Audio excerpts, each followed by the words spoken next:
Excuse me. It's 1 o'clock. We'll call the Riverfront meeting of January 2013 to order. First item is items from the chairman. Our chairman is absent today, and I have no items myself. Do we have any updates from any committee activities?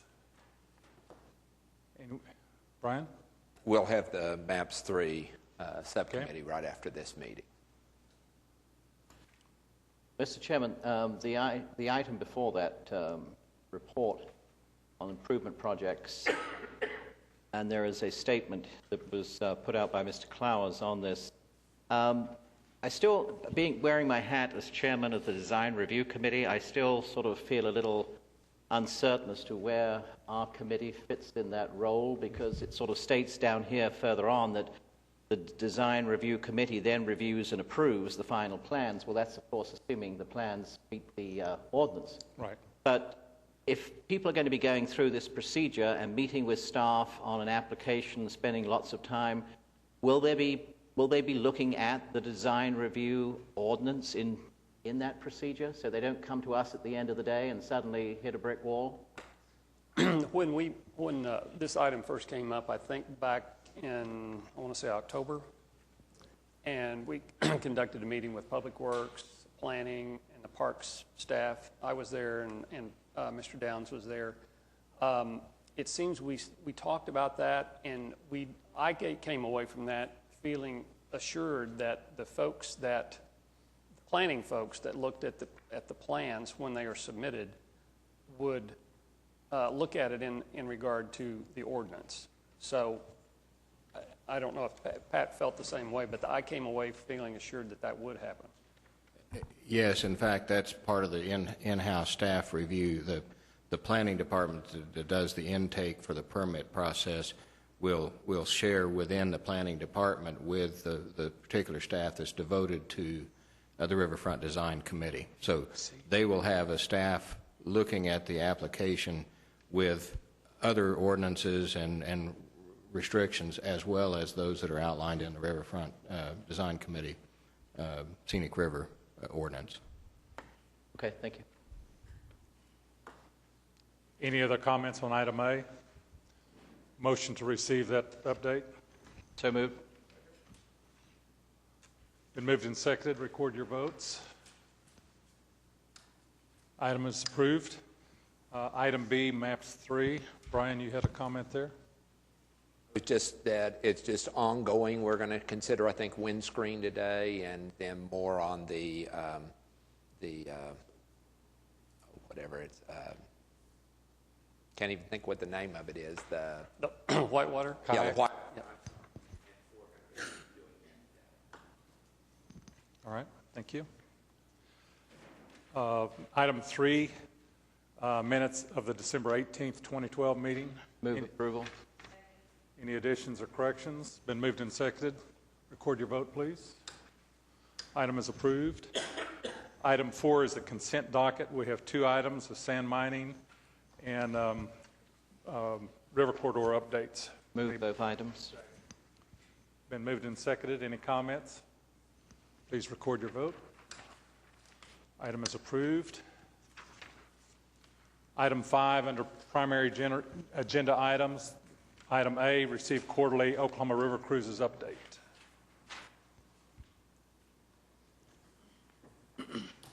Good afternoon.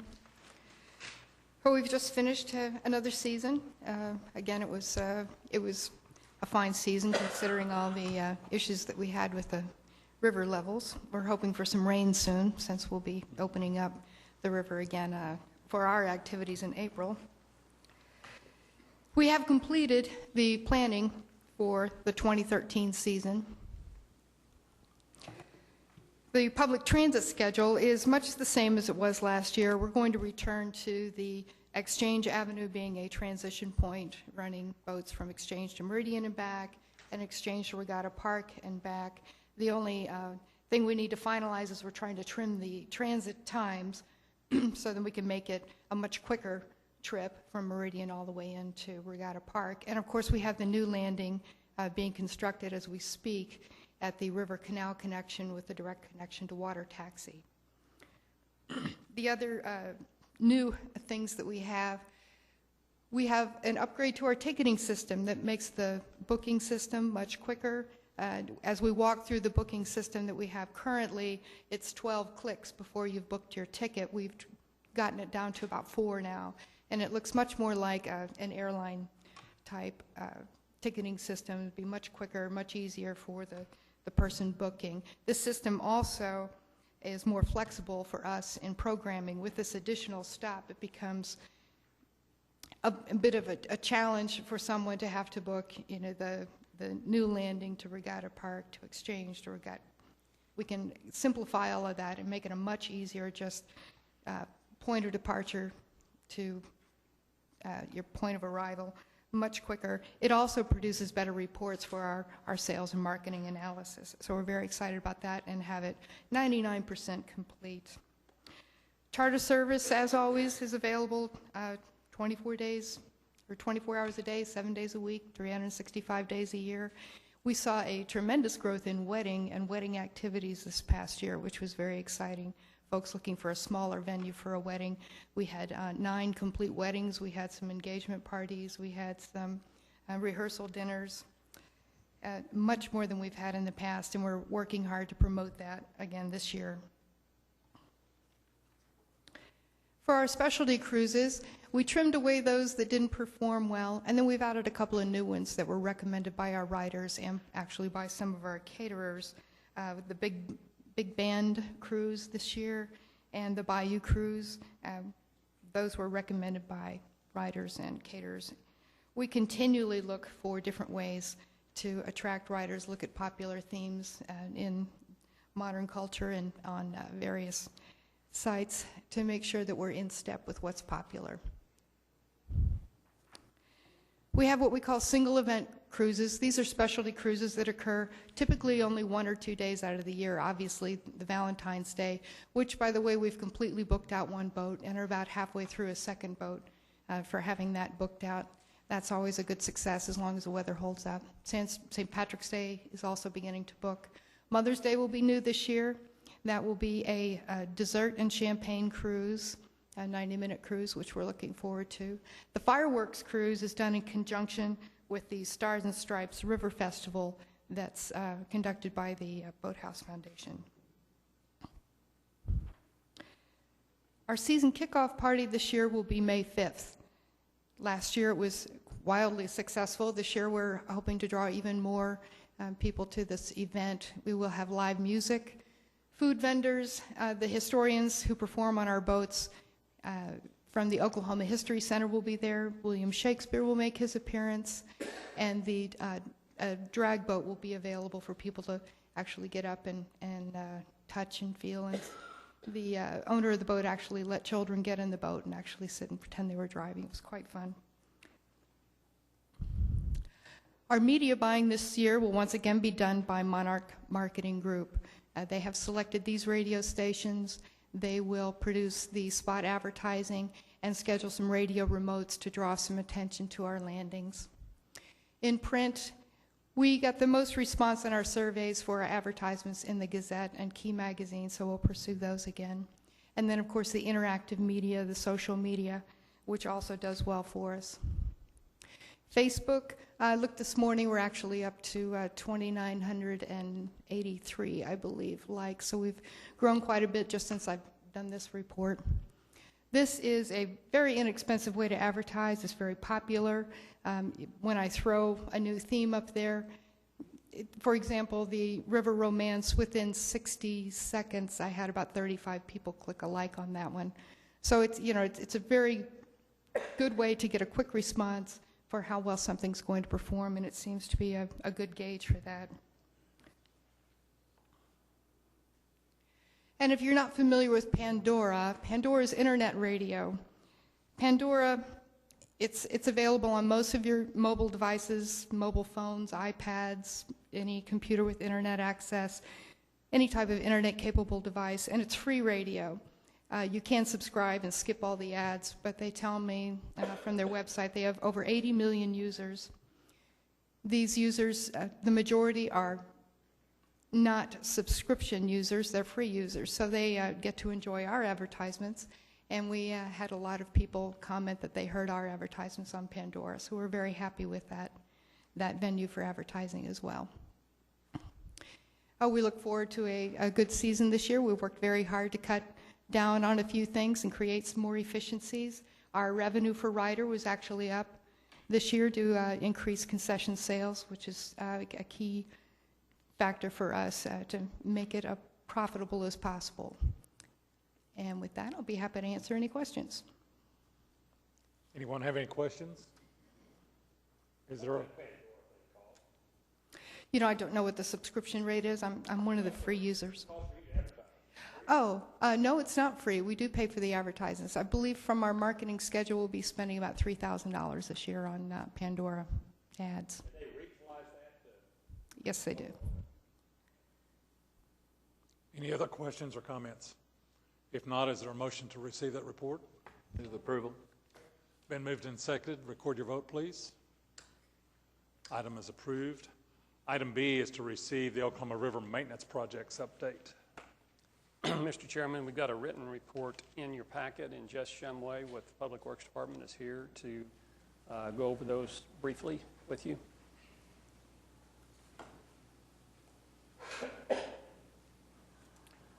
Good afternoon. Oklahoma River Projects update. We've got the Eastern Basin hydraulic rehabilitation going on. The bearings, we've ordered new bearings for those cylinders that are being refurbished. We anticipate those will be here, and the installation will meet our re-impounding or refilling date in March. Canal Zone G extension. This has been substantially underway for some time now. They're working currently on the abutments for the pedestrian bridge, and will should be completed with that project in May. The Oklahoma River inverted siphon project going on east of I-35 is going well. The contractor has their dewatering items in the river, and they're making good headway installing pipe. One of the items that came about shortly after the first of the year with our annual river sediment removal contract, Public Works issued a work order for the removal of about 20,000 cubic yards within the Eastern Basin. With that. Any questions, anyone? Yeah, the widening of the boat ramp by the finish line tower, is that still on line to be done while the river's down?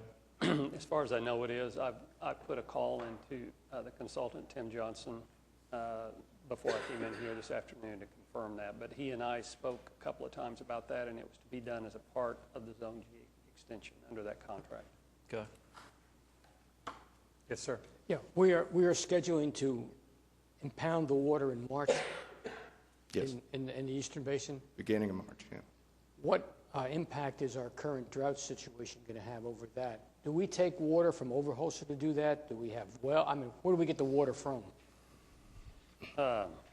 If the situation is the way it is right now, we would probably be impacting the water level in the Western and May basins in order to fill the Eastern Basin. I'm not sure there's enough water upstream from there right now to fill all three basins.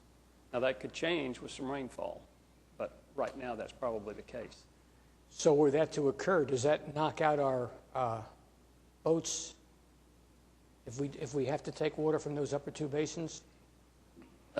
Yes, I mean, it's impacted right now by not having the Eastern Basin, but so if we rob Peter to pay Paul and take water from the May Basin and put it in the Eastern Basin, then we'll have two basins full and one basin not so full. So yes, it will impact it. Thank you.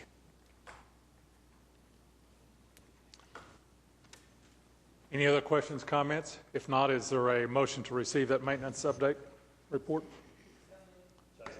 Been moved and seconded. Record your vote, please. Item C is to receive the Oklahoma City Riverfront Redevelopment Authority financial report for the year ending June 30th, 2012.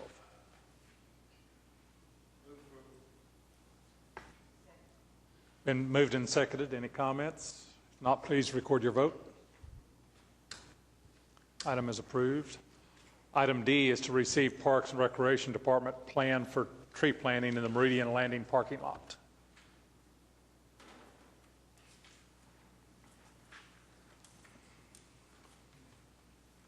Chairman, at your last meeting, there was discussion about the potential of the Parks and Recreation Department doing some tree planting at the Meridian site. And what we've put before you today is a proposed plan for the planting of 25 trees that I would plant with my crews and maintain with my crews.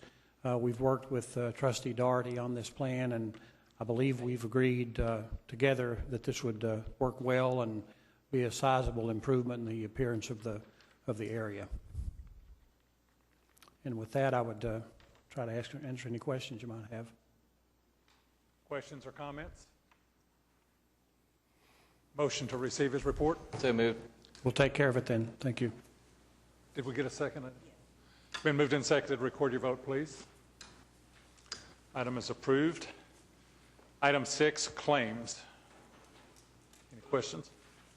Been moved and seconded. Any questions or comments? Then record your vote, please. Item is approved. Item 7, additional items. Development report. Pat?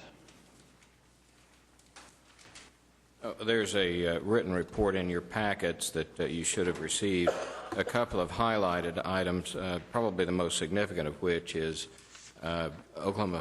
University of Central Oklahoma has confirmed that they have finished their fundraising activities and are preparing to move forward on their boathouse development, which is of some significance and somewhat different from the other boathouses in that it will have in it a venue for music and art, as well as the boathouse, typical boathouse function itself. So it's not your granddad's boathouse, as frankly none of these facilities has been to date. So very exciting on that point. In addition to that, I might point out that the waterfront development, which is the development headed by former Mayor Humphreys, has received the Brownfields certificate of compliance for that redevelopment project of his, and so I think probably in coming months we'll see some additional details on that project and perhaps some proposals for review by this board as well as the Riverfront Design Committee. If there are any other questions, be happy to address them. Otherwise, would request that the report be received as submitted. Pat, is the music venue, is that the jazz lab that they have? It's, in essence, an annex to their jazz lab. It won't replace the one that's in Edmond, but it will be an annex to that to provide a venue. Pardon? Well, that's directly affiliated with the Academy of Contemporary Music, which is the School of Rock, is the slang for that. Yes. Your item discussing the agreement that's working through all the staff on the Boathouse Foundation taking over the kiosk down there and the restaurant.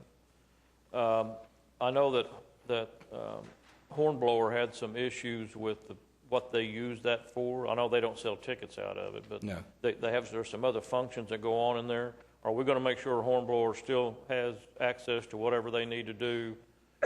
Either, and it's an able commission issue from what I understand, and I know Hornblower was seeking clarification from that commission before moving forward. So certainly settling that issue would be a condition precedent to moving ahead with the proposed operating agreement. But assuming able is okay with it, we're still going to make sure they've got storage The proper storage under the specs. Now?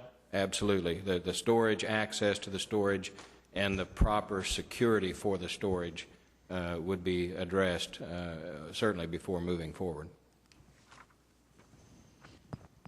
Any other questions? Any other questions or comments? If not, is there a motion to receive his report? So moved. Second. Been moved and seconded. Record your vote, please. Item is approved. Thank you. Any of the trustees have any comments they'd like to bring forward today? Anybody in our audience have anything additional? Receive a motion to adjourn. Thank you.